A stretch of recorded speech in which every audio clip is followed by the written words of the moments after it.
அருகில் உள்ள காற்றழுத்த தாழ்வு மண்டலம் சென்னையை மேலும் நெருங்கி வரும் என்று தெரிவிக்கப்பட்டுள்ளது. இது தொடர்பான கூடுதல் விவரங்களை நம்முடைய செய்தியாளர் லிபிகாவிடம் கேட்கலாம். லிபிகா, மேலும் நெருங்கி வரும் பட்சத்தில் மழை அதிகரிக்குமா? அப்படின்னா தென்மேற்கு வங்க 6 மணி நேரத்தில் வடக்கு தமிழ்நாடு புதுச்சேரி கடற்கரையை நோக்கி கிட்டத்தட்ட 5 கிலோமீட்டர் வேகத்தில் ஆழ்ந்த காற்றழுத்த தாழ்வு மண்டலம் தற்போது நகர்ந்து வருகின்றது. இது இன்று காலை 10 கிலோமீட்டர் வேகத்தில் நகர்ந்த நிலையில் தற்போது அதனுடைய வேகம் என்பது குறைந்து 5 கிலோமீட்டர் வேகத்தில் தற்போது நகர்கின்றது. சென்னையினுடைய கிழக்கு தென்கிழக்கு சுமார் 50 கிலோமீட்டர் தொலைவில் தற்போது அந்த ஆழ்ந்த காற்றழுத்த தாழ்வு மண்டலம் அப்படிங்கிறது நிலை கொண்டிருக்கின்றது.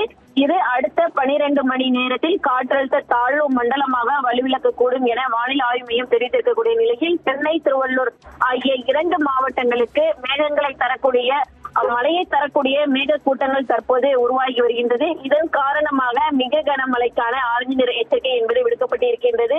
தொடர்ச்சியாக காற்றழுத்த தாழ்வு மண்டலம் வலுவிழக்கும் வரை சென்னையை பொறுத்தவரை தொடர்ந்து இன்று முழுவதும் மழைப்பொழிவு என்பது அதிகமாக இருப்பதாக வானிலை ஆய்வு மையம் தெரிவித்திருக்கிறது.